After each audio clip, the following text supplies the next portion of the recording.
Good morning, esteemed panelists and ladies and gentlemen. Welcome to today's Midpoint online discussion. At events of the Midpoint, we aim to get ahead of everyday curve of current affairs to discuss the big issues in South Africa. We do this from a centrist political perspective in which we look for pragmatic policies and politics that lie between socialism and small state capitalism. Sponsored by the Konrad Adenauer Foundation, we aim to promote multi-party democracy, the rule of law, and the social market economy. We invite you to sign up for our newsletter at themidpoint.org.za to hear about future events. Midpoint events usually come with research work and publications that unpack the discussed issues in greater depth. After all, any challenge that can be solved in 1 hour's conversation is not really a challenge. Today's event, we will share 2 main resources and a number of presentations. The 2 large resources are, on the one hand, an EDP publication on their 10th year anniversary, in which in 10 lessons they try and encompass what they've learned over the last 10 years. The other resource is an ebook by EFSA entitled Religion and State Development Cooperation, a German-South African dialogue on historical and current challenges. I hope that you're able to use these resources and find them useful. We will also share them after the webinar. Please note that the comments of our panelists are not necessarily the ones of the Konrad Adenauer Foundation or the Midpoint. I look forward to today's discussion and I hope to see you at the next event. Chipo, I hand over to you.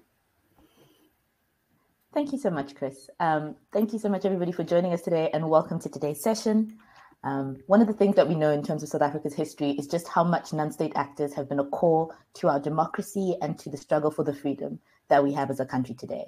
In the post-94 era, they've also continued to remain their relevance in terms of fighting to preserve a lot of the freedoms that have been hard-won over time. And so what we're hoping to do in today's discussion is take us a little bit further and look into the future of non-state actors and how non-state organizations can help us to achieve the goals of democracy and greater equality for all. In today's discussion, we have some really esteemed panelists to join us. We have Prof. William Gumede from the Wits School of Governance and Democracy Works Foundation. We have Dr. Renier Kochlenberg from EFSA Ecumenical Institute, as well as Professor Andrew Borain from the Western Cape Economic Development Partnership. Today, we're really hoping to understand what partnership and collaboration mean in terms of our development going forward, and we're looking forward to the discussion today. So I will start off with asking Andrew to please tell us a little bit more about your career and what's important for today's audience to understand about how you found yourself here today. Thanks very much, Chipo. And let me say it's a great privilege to be with you, as well as William and Renier on this panel. Very, very relevant and important topic.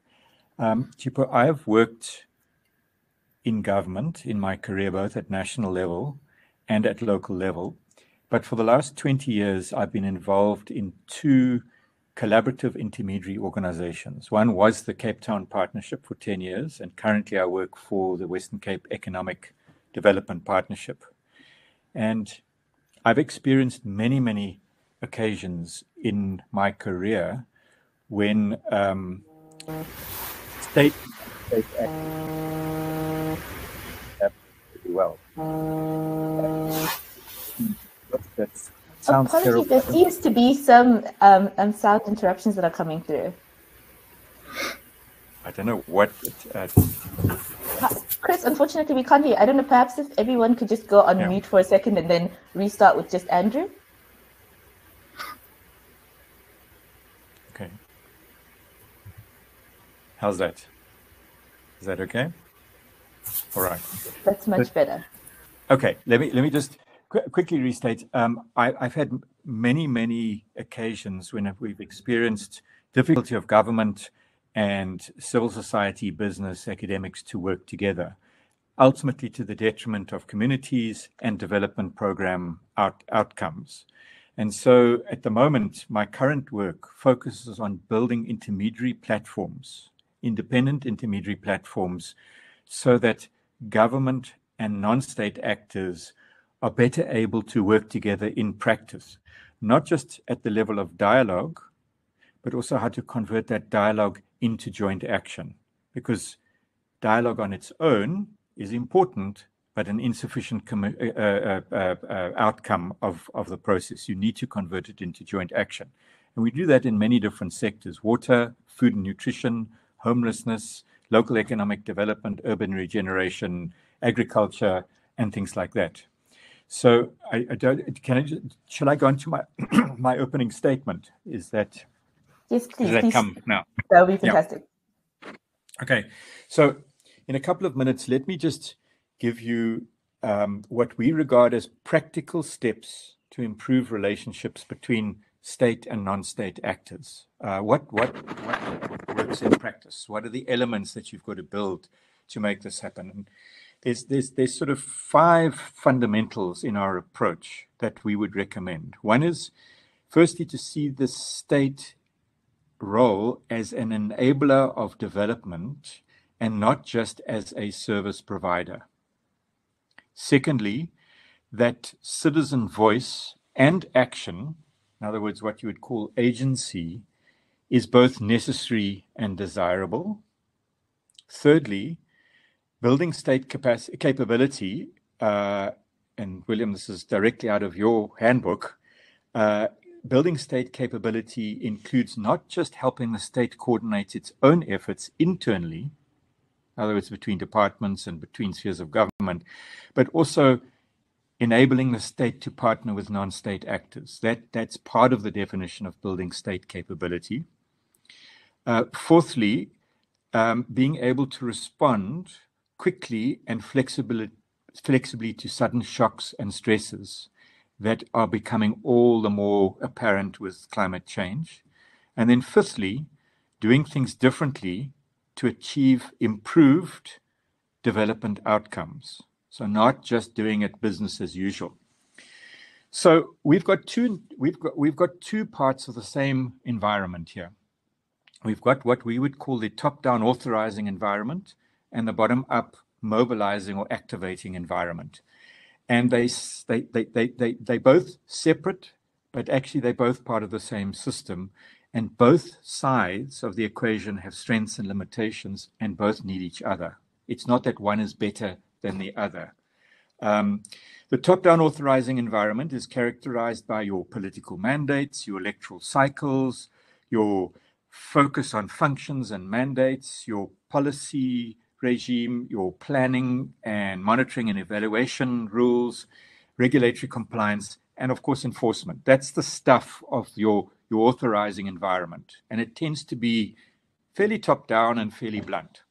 And then you've got your bottom-up mobilizing environment, which is characterized by many blooming flowers, multiple activities and initiatives, usually quite small scale, combination of formal and informal at a sort of NGO and community level, and many different initiatives. The challenge on the government side is, of course, siloed thinking and steep hierarchies, this obsession with regulatory compliance. It's kind of the holy grail, which means that following procedure is more important nowadays than delivering services, unfortunately, and a very inward-looking institutional culture. And on the bottom-up environment, you've got a lot of projects, but often they're quite isolated. There's a lot of competitiveness between organizations. There's often poor connectivity between them. There's not an emphasis on communicating. There's quite a degree of naivete towards how the state functions in practice, and often limited impact and change. And so the common challenge that both these sides face is parallel, misaligned, and competing projects, and therefore reduced impact. And the goal, of course, is by joining these two sides together, collective impact through improved two-way relationships. So the sort of actions that you take on the government side, because you've got to intervene in both. Again, it's not either or, it's both and. Within our state or government partners, we take steps to create a more enabling and responsive environment through inculcating adaptive and collaborative leadership and institutional culture change. And then on the sort of bottom-up mobilizing environment side of the non-state actors, we've got a slogan which is connect, communicate, collaborate. And we used that quite effectively during the drought response in Cape Town and the more recent food crisis response under COVID. And improve your capabilities to engage with the authorizing environment and navigate this thing called the state.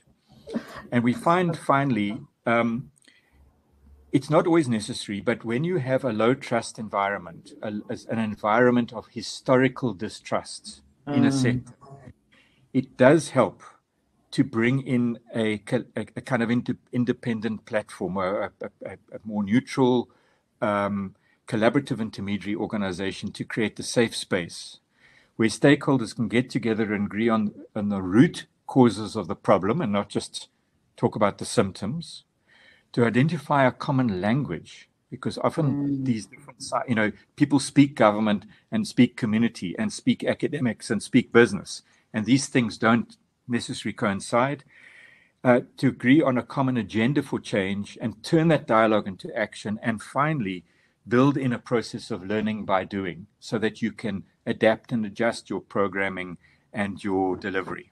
Let me stop there. Thanks. Thank you so much, Andrew. I feel like that's such a rich foundation for us to start this discussion. And I think, William, I'll come to you with the same question. What's important for our audience to know about you today? And also, where do you want us to start this discussion from?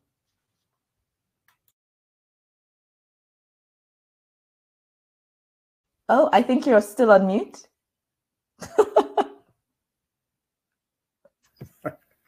Apologies.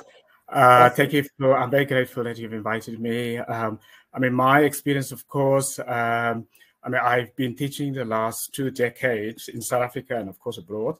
But I've been running a program for all members of parliament in South Africa on how to put a national budget together. Then, of course, I've run for many, many years a program for members of parliament of the Commonwealth on how to run a national parliament. So a national parliament is as an institution. So that kind of range from India to Canada to Australia, a wide range, so also all members of parliament of the Commonwealth. Then the last couple of years, interestingly, I've been running programs for cabinets, how state-owned entities work. That's how does a state-owned entity function?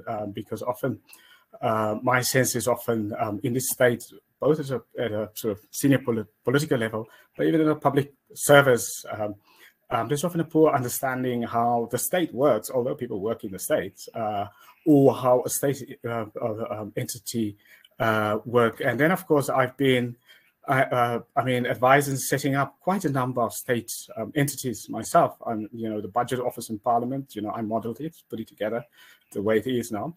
The state capacity project preparation fund, I modeled it, which is now in the Treasury, and it's now a quite a resource fund, which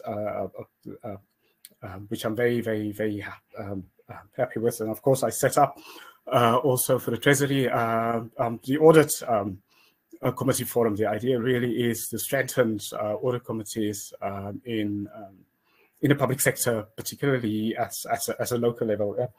Over time, of course, I've advised many of the formal inquiries. I sat on the inquiry that did assessment of the country's water needs, so the public inquiry, a couple of years ago, and of course wrote quite a number of reports. One, the State of the City report in 2016, and how would a well-run city look like? What are the elements in our times? And last year's report, State of the City's report on disaster management, looking at a review of the disaster management of our cities.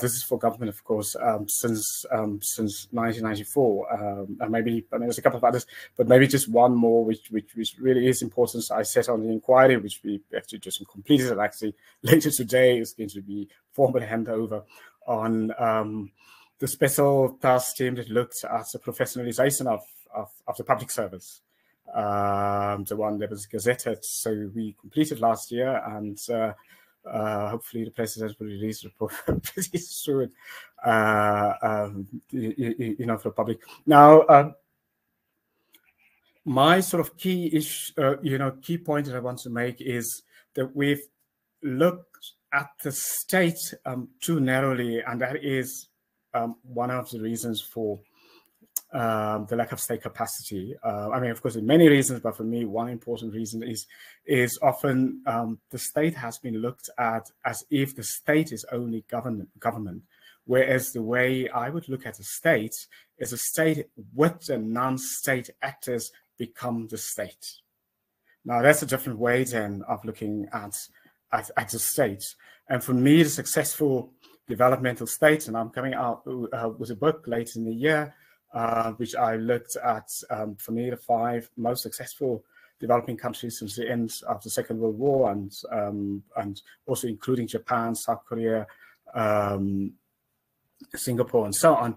And for me, I make the argument that their state and the success of what we would call now as the developmental state, and what the Japanese immediately after the Second World War called a commercial state, is actually the combination with the non-state elements. That is the success of the developmental states. Not just, you know, the state leading, but the state in combination, and even in some aspects, co-governing, equal co-governing, is state capacity.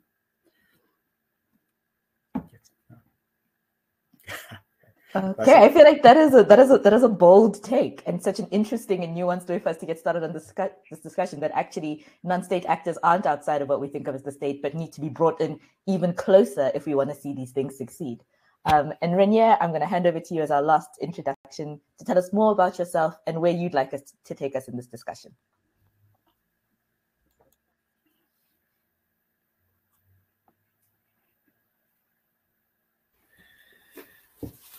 Well, I'm grateful to Andrew and to William, because they've actually confirmed what faith communities think about government. I have to start this way by saying there's a remarkable overlap between the work of Andrew within business kind of and government circles and the role that we play in an ecumenical interfaith environment. Because I speak mainly on behalf of the capacity and the response of faith communities that include churches, but also many church-based NGOs. And in a way, to link to what William has said, as way of example, Bishop Tutu was once invited to open the General Assembly of the World Health Organization. And he started his speech by saying, "Welcome to all of you. You're all part of God's instruments." And a lot of the medics in the room were laughing. But Tutu was right, because from a faith perspective, the state is just an instrument of God's work.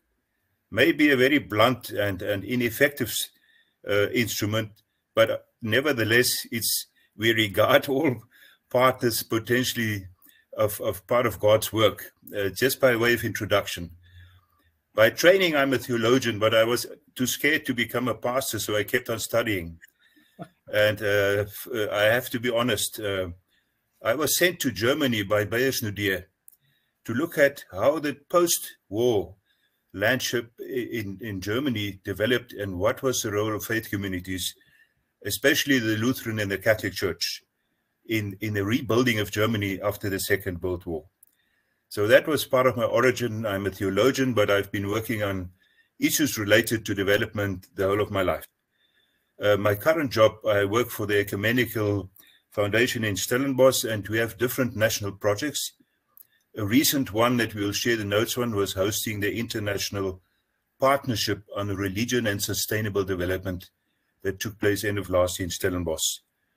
This is a global network, including several G7 countries, global faith NGOs, academic institutions that have one common cause. And that is, all of them know that none of the sectors has the capacity in its own to deal with the challenges and the needs we're facing. So it's a formalized network. It's 5 years old.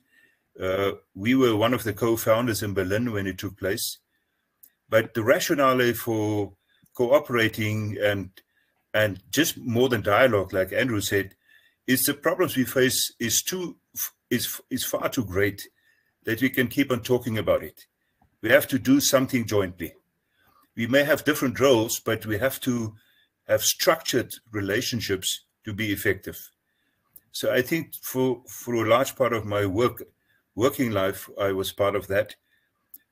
I've shared links with the organizer on what PART stands for, but it includes most of the funding nations that fund international programs, like the G7, but it also includes a lot of your international NGOs. The African Union is a member of PART. The World Council of Churches is a member of PART. And also some of your Islamic global organizations are also members of PART. So in PART, there's a lot of tension between academics and those that implement programs, but it's a global struggle because I want to conclude with this and say, often there may be good intentions, but policies and lack of frameworks make us all ineffective.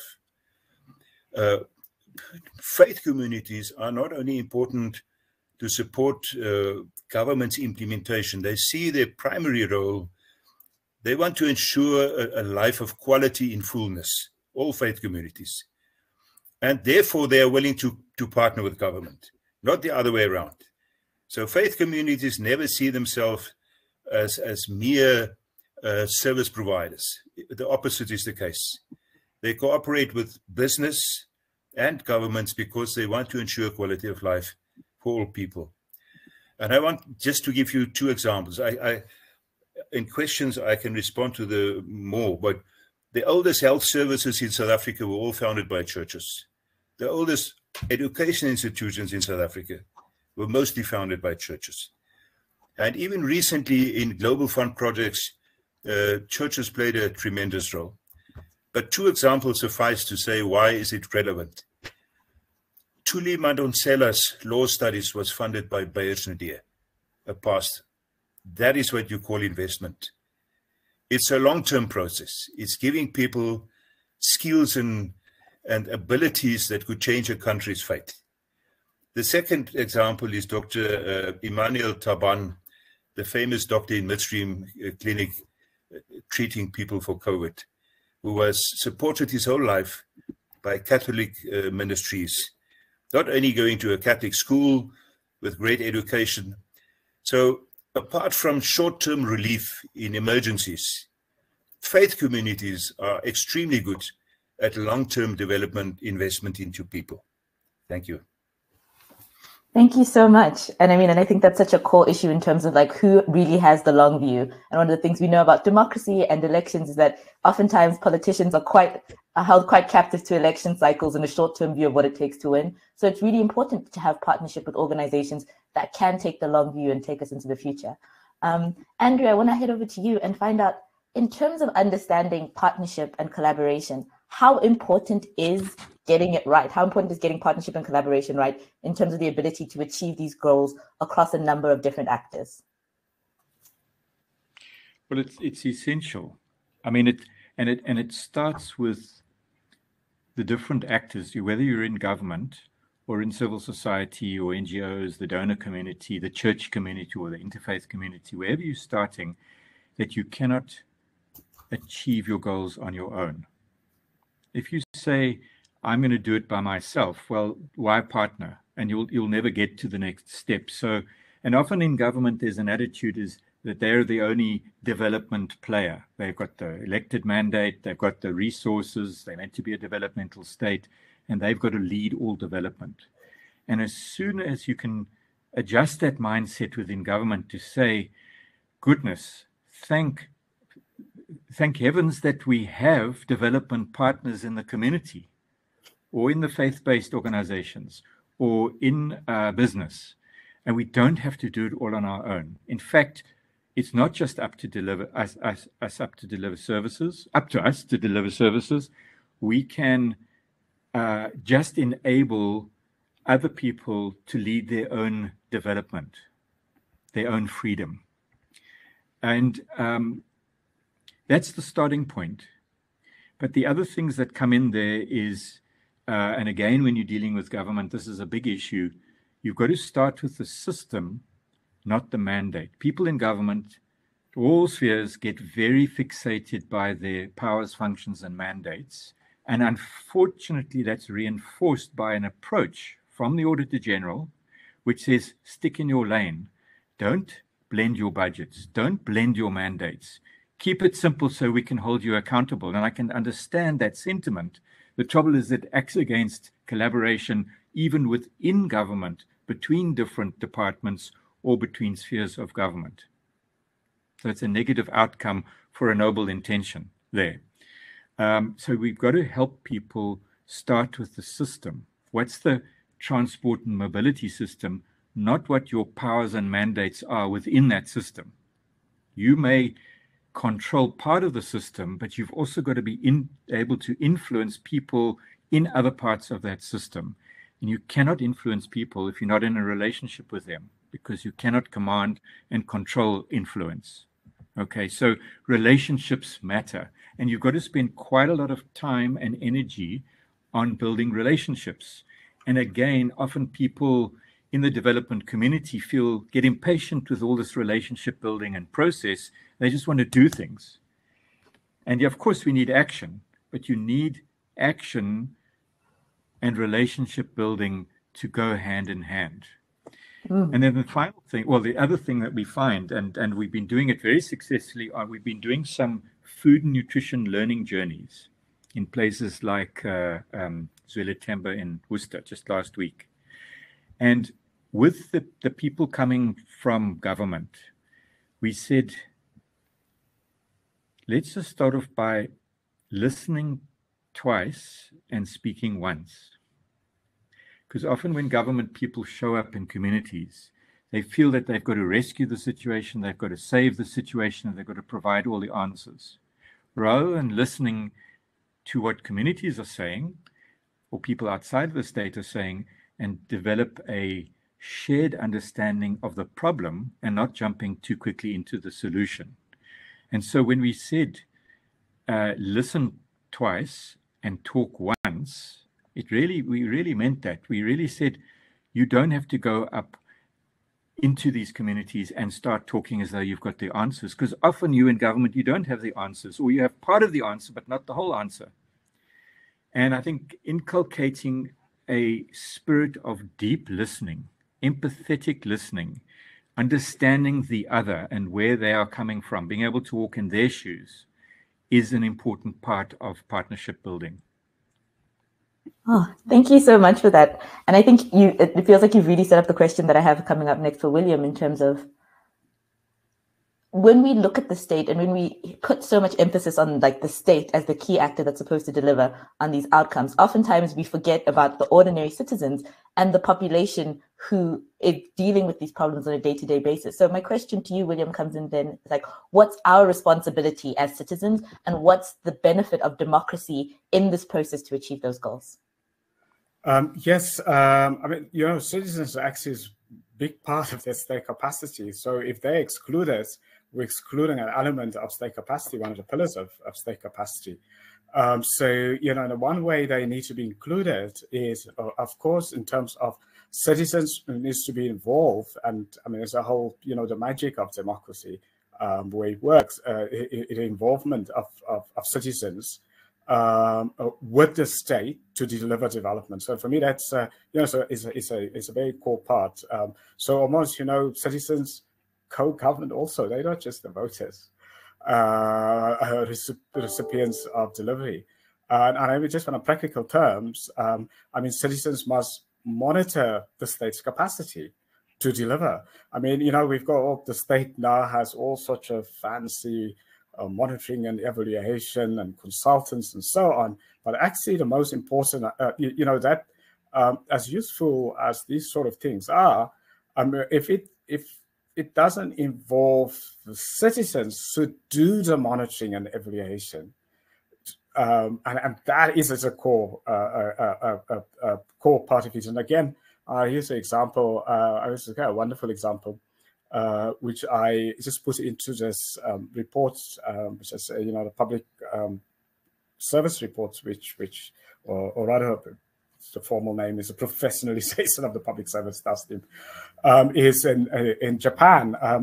What they did in the late 1940s, when they did their major reforms of the state, the way they involved the citizens is almost in every village, every town, almost every little community, every little district, you would have, or for lack of, to simplify it, almost citizens forums monitoring and watching what the state is doing. And then they had a very direct reporting loop by ordinary citizens, a very direct, and also the obligation when a citizen complained or citizen have suggestions and so on, they had a time frame in which the state must respond, whether it's the elected official or a public official, and so on. And those time frames even go up to national level, so that at a cabinet level, there's a good view, even at a little village somewhere, smallest bit of town where a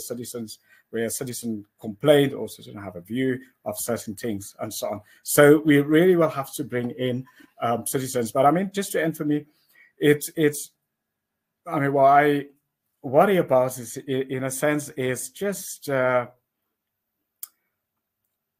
I say that broader view of state capacity that is missing. So in that broader view of state capacity, if we want to strengthen state capacity, the governing party, whether it's the ANC or any other governing party, who is managing this, the public sector part of the state for society, if their governing party is incompetent or corrupt, it also begins to impact on state capacity. So almost like, a big part of the state capacity is the effectiveness, the efficiency, the honesty, the trustfulness of a governing party also. And so even if the governing party, if people in the ANC talks about, state capacity, well, they also have to talk about ANC capacity. Do they have the right people there? Do they have honest people there? Do they have competent people there? And so on. So at the moment, if we want to clean up state capacity or strengthen state capacity, a key part of it, because the ANC is a governing party, well, somehow we have to deal with that. Or if we can't deal with that because we have to live in today's reality, we then have to say, how can the non-state deliver if the state is unable to deliver and the governing party is unable to deliver? I mean, the comment now about the churches is always such a wonderful thing about in South Africa, how the churches is, set up what we now see as the best schools. I mean, whether it's St. John's in Johannesburg or some of the really fantastic schools in the Eastern Cape, all set up by non-state, by the church. So perhaps from a capacity point of view, maybe the non-states will have to think differently about delivering the things that we think the state should be delivering. Maybe, for example, the private sector should build the universities and staff the universities. Now, that's a form of capacity. Now, that has happened, of course. We know, again, if you look at the sort of what we call the developmental states, the Mitsubishis and Japan. I mean, Mitsubishi created mostly 4 or 5 universities. They staffed it and they did everything. I mean, that really is what we also, developmental states. They didn't wait for the government to come and tell them, or the governing party, and so on. And of course, we've seen now, even in India, the last couple of years, what has happened with, I'm a little bit now, just forgot. I don't know. But was it because Indian company? Anyone remind me? Tata. But I mean, I think what you've given us such an interesting lead and jump into exactly where Renier's space is, because I think you've raised the issue about, like, if your house is not in order, how are you going to be able to govern? And the ways in which the church and faith-based organizations have come through out of that, and also that connection of faith-based organizations to ordinary citizens. So I think coming into the discussion with you, Renier, where is the place that faith-based organizations can act as we step into the future? What's the connection that they can bring in terms of our ability to deliver on these goals? I want to respond to William. The biggest private sector foundation one of the biggest in India is the Tata Foundation that started the health trains that we copied in South Africa. So they're originally from India. So this is a global network. There's nothing new in it. What is new is we have to adapt to the most recent challenges. And in that, government, business, and faith communities have to have roundtables. After the Second World War, after the reunification of Germany, they used the term roundtables to get all the sectors on one table, because they speak different languages. And often what Andrew has said, there's a lack of understanding in state sector, often how to liaise with others. Incidentally, that's one of the key programs of PART internationally, is to train state people how to understand faith communities. Vice versa is the same. So just as way of background, let me start with the Covert Crisis. One of the biggest effects of COVID was immediately the loss of food security, because all the feeding schemes in the school stopped. You can't even count how many faith communities got involved. They were never on television. They had never big trucks transferring money, but they kept people alive locally. They're in every village. So they can respond immediately. What was lacking often was structured relationships of trust to be effective and to reach more people. So I want to say a crisis is always an opportunity.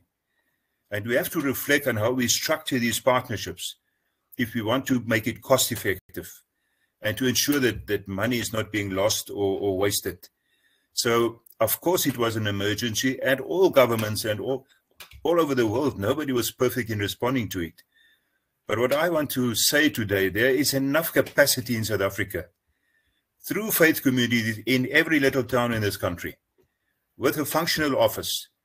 And there are many good pilot projects on food security, providing health services.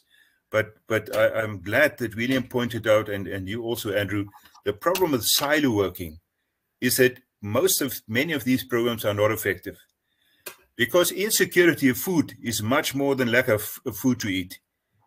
It's really a mental thing. The impact of COVID on mental health is now more and more an issue that people deal with.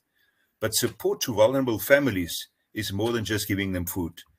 You can't, apart from stunting, food insecurity you have to deal with people holistically. And I think this one of the challenges we face in the faith sector, whether it's international donors or government, they are so specific in what they want to deliver to be able to measure it. But you know what? We've seen this in the Global Fund grants we've implemented with major churches. You can tick off all the boxes and say, yes, it was a good investment, and still it was a flop because it wasn't sustainable. How do you tell children that you've supported with food parcels because they had no caregivers, that 3 months later they redesign the way they spend their food, their support in South Africa, and suddenly the region where we supported people through churches, suddenly these programs had to stop because other areas in the country were more important. It becomes an ethical challenge because you put yourself at risk to make a difference. And if you can only do the short term and with bad planning, not have sustainability, then you actually lose a lot of credibility. Not only the state, but you as a faith network also. So I think what I want to say is there is really a need, even if you start small, to better coordinate the strength of the different people on this discussion. Because there are sufficient capacity and resources. It has to be managed better. And there has to be much closer coordination. Thank you. Thank you so much for that, Renia. And I think you hit so many nails on the head in terms of what's happening. I would just like to alert the audience that we are going to go into a question and answer session after this round of questions. So if you have any questions that you'd like to put through, please put them in on the chat or in the Q&A box. And Yeah, I think the ability of systems to allow us to achieve scale, as you mentioned, Renier, really is something that we can delve a lot deeper into. And coming to you, Andrew, I'd just like to find out, what are some of the collaborations that are working and what are some of the areas that we need to do a little bit better?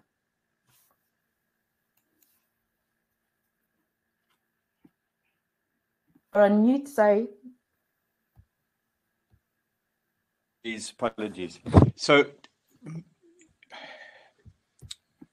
linking it to what Renier's just said around food, for example, this is an example I'd like to give where there's an interesting collaboration emerging here, which I think is quite effective. Firstly, how do we move beyond food relief, short-term food relief, which is not sustainable, both financially and morally?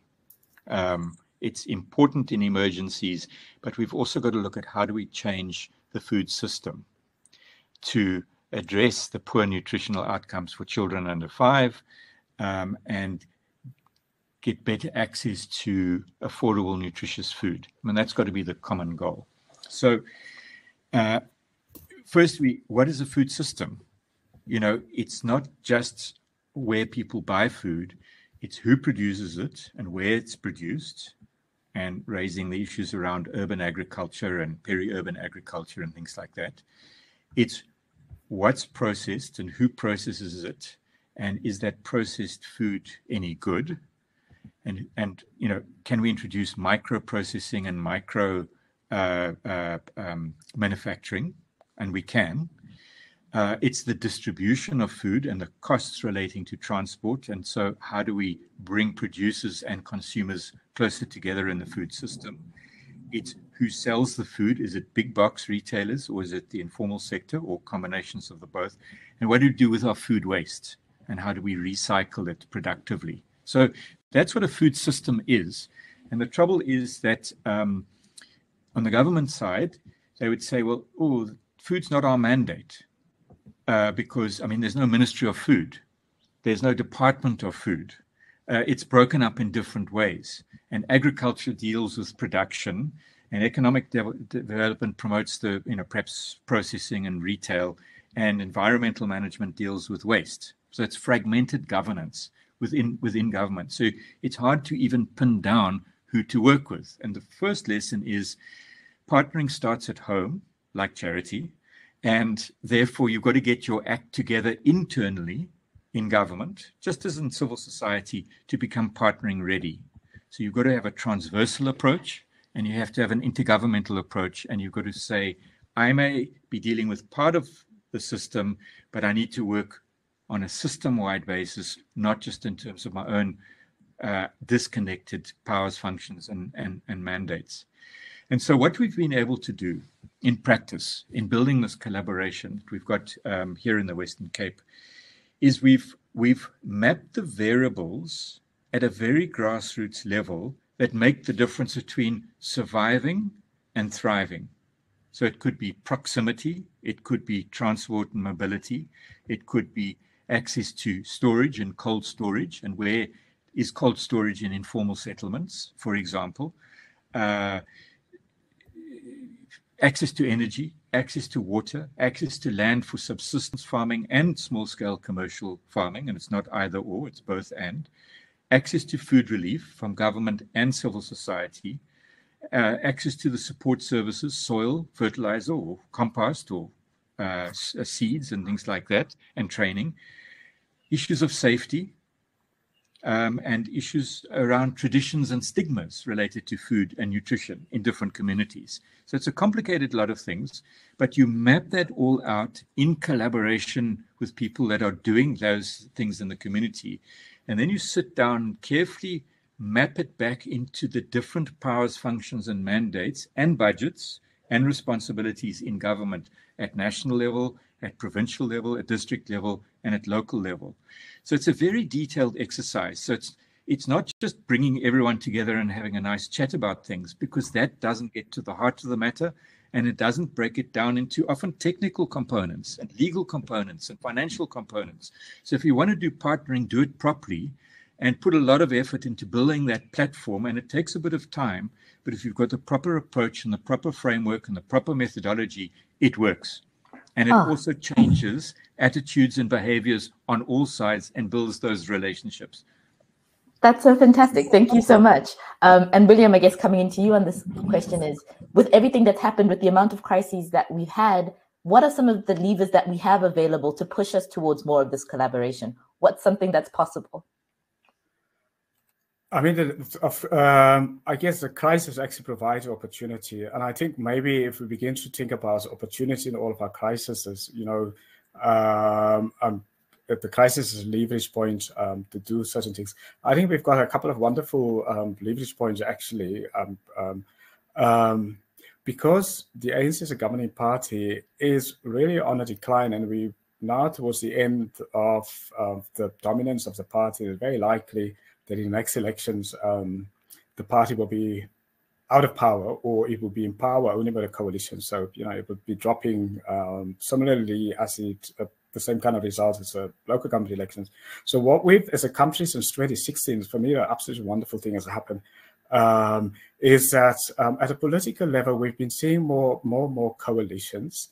And although sometimes in the public view, people say, well, you know, coalitions aren't working out, people are fighting, and so on. But actually, I mean, I've done an analysis on coalitions and presented an analysis just a couple of weeks ago through Johannesburg Coalition and so on. And if you look at the coalitions since 2016, actually, because those coalitions are really partners, the kind of partners we'll be talking about here, but sort of in a political sphere, they've actually been much more successful broadly than any of the sort of dominant ANC government.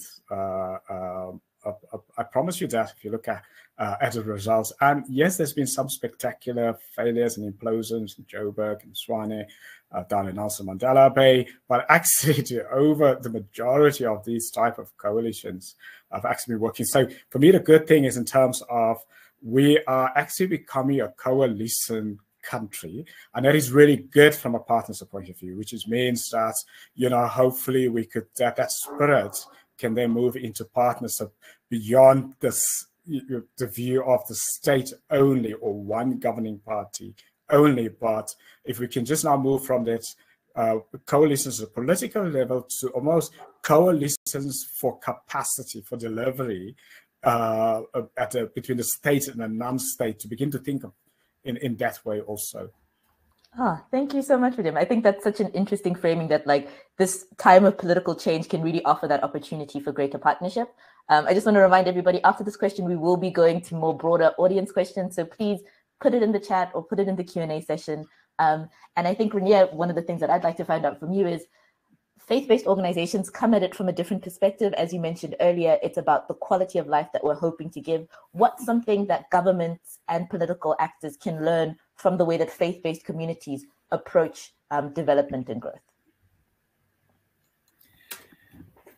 Yeah, that's a tough one. I also want to say, apart from relief work that are short-term, where you often, when there's these xenophobic clashes at local level, and if there's immediately a crisis, faith communities in general locally respond fast. But if you want to have better outcomes long-term, you have to have more structured relationships, and it must be focused. I agree in that sense with William and Andrew. General talks, that's normally where the process starts. Archbishop Makgoba started a project of dialogue, which he calls Courageous Conversations, with the mining sector. And I always said that faith communities are good at calling people together. But this is only really the start. Unless you can translate that into concrete action and be a partner amongst others. It's not always easy talking. Don't be fooled. There's a lot of competition between even faith communities and churches and NGOs because resources are scarce. One of our projects is called the National Religious Association for Social Development. That's actually the platform that we use to channel Global Fund funds to health programs on HIV/AIDS and TB in South Africa. Together with Archbishop Makgoba, we raised international money for the Global Fund in Geneva.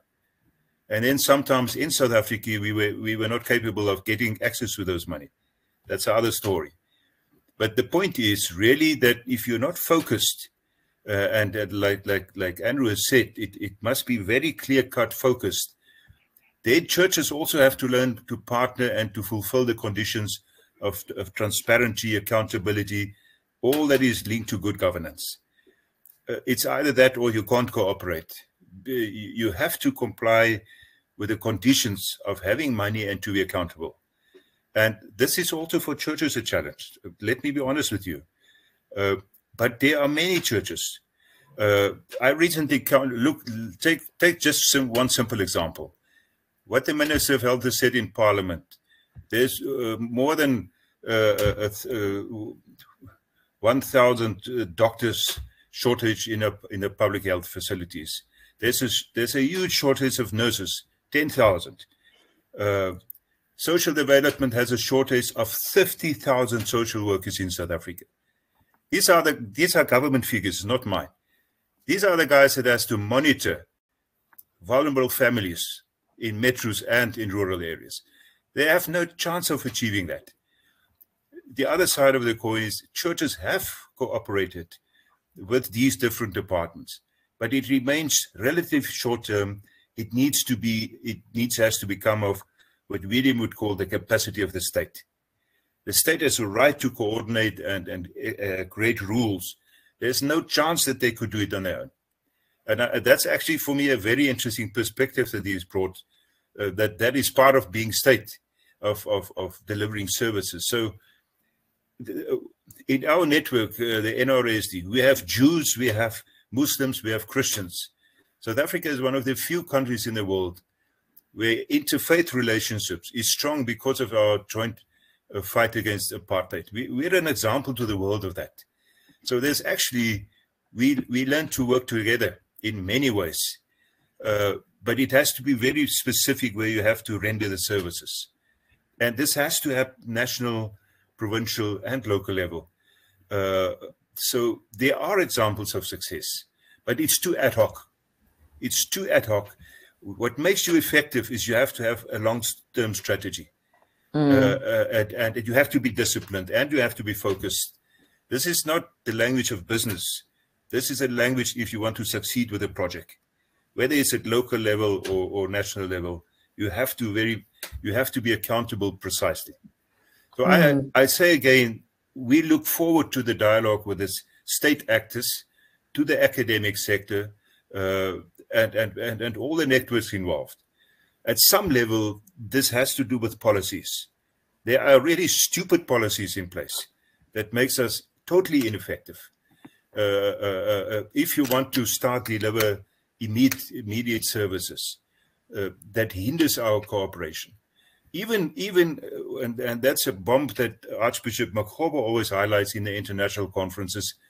The kind of way that we want to get more resources to come into South Africa cannot be narrowed by narrow policy, which for many people they will say we will simply not do it on these conditions.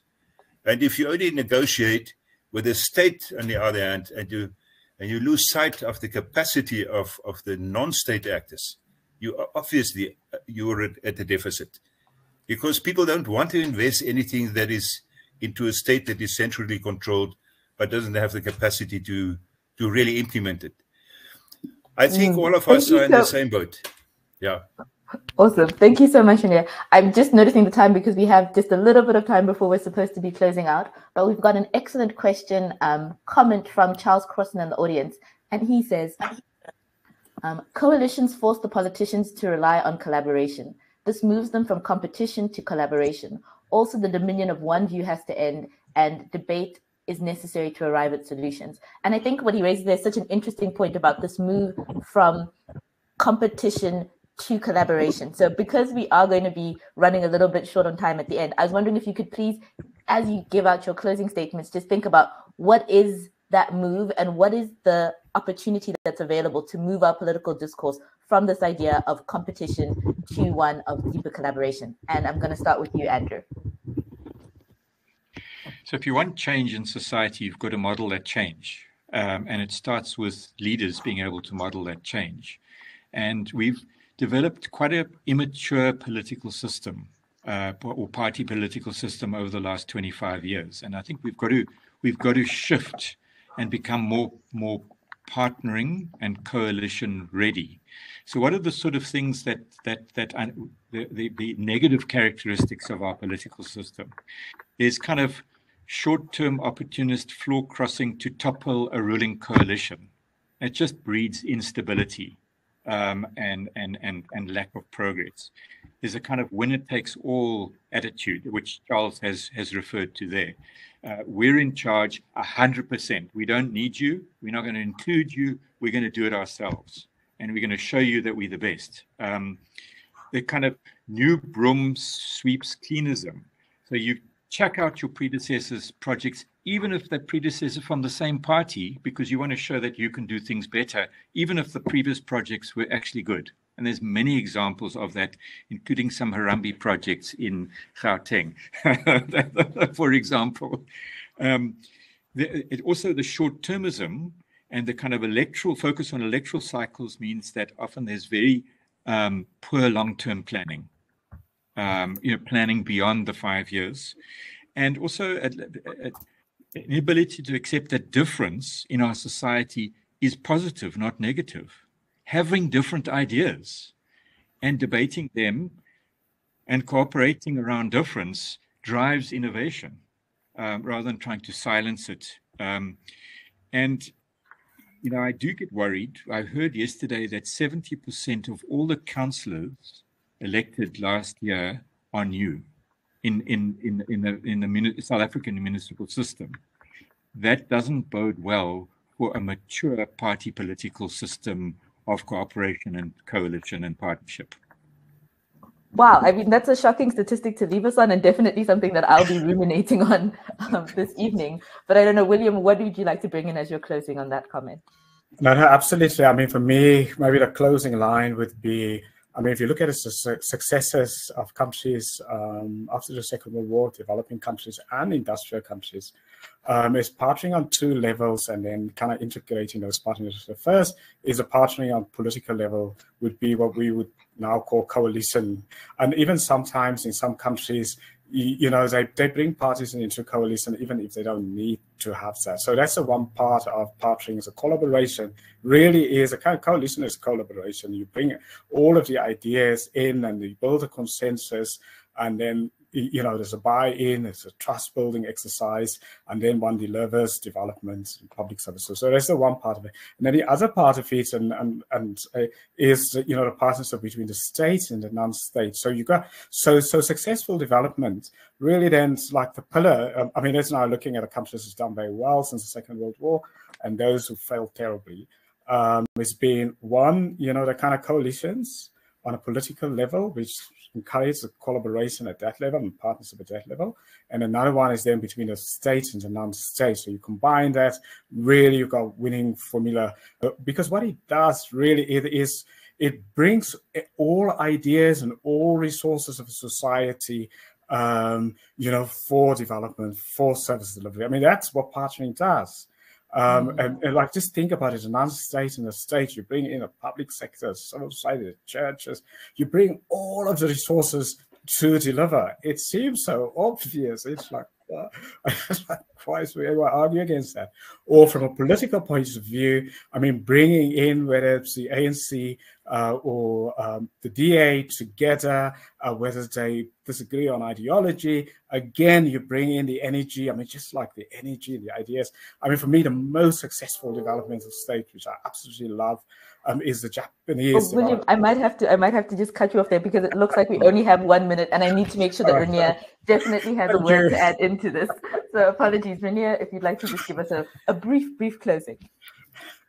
Well, we have a responsibility on a leadership level. Whether you sit in a government, in a party, or in a faith community, leadership that serves the common good is the point where it started. There are many good case studies of successful cooperation.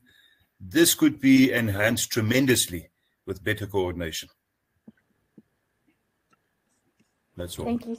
Oh, thank you so much. And I'd like to say thank you so much to our speakers for giving such a rich view of what it means to be in partnership and collaboration over this time. And thank you so much to our audience for coming in and for just being such a delightful audience in their contributions and listening. I think one of the things that stuck out to me probably the most from the session was this idea that we can't do it alone, and there's no way that we can achieve it if we're doing it alone. So if we just take that as the beginning part of where we step towards partnership, collaboration, and the integration of non-state actors, we've got great examples from international actors of how this has worked well. We've got great examples of historical times of how this has worked well, and that really gives us an opportunity to say, how can we build better for what we're doing tomorrow? So I really want to say thank you so much to everybody who participated, and I will hand the floor back to Chris in case there's any more announcements. Thank you so much. I think a phenomenal conversation, absolutely amazing to hear such experienced speakers talking on such an important topic. As we see, I think we're going into a period of great difficulty in South Africa where partnerships are going to be central to our way of still improving the quality of life of everyone involved. We are going to be sending out the resources associated with this webinar, and I also recommend that you rewatch the conversation and send it to your friends, and we will be sharing it on YouTube, and that we can really make this into an evergreen content that people can refer to, because it was certainly good enough to come back to and to take in again. So thank you very much to the audience, to the panelists. I hope you have a lovely Thursday, and I look forward to meeting all of you in person again shortly. Bye-bye. Thank you. Thank you.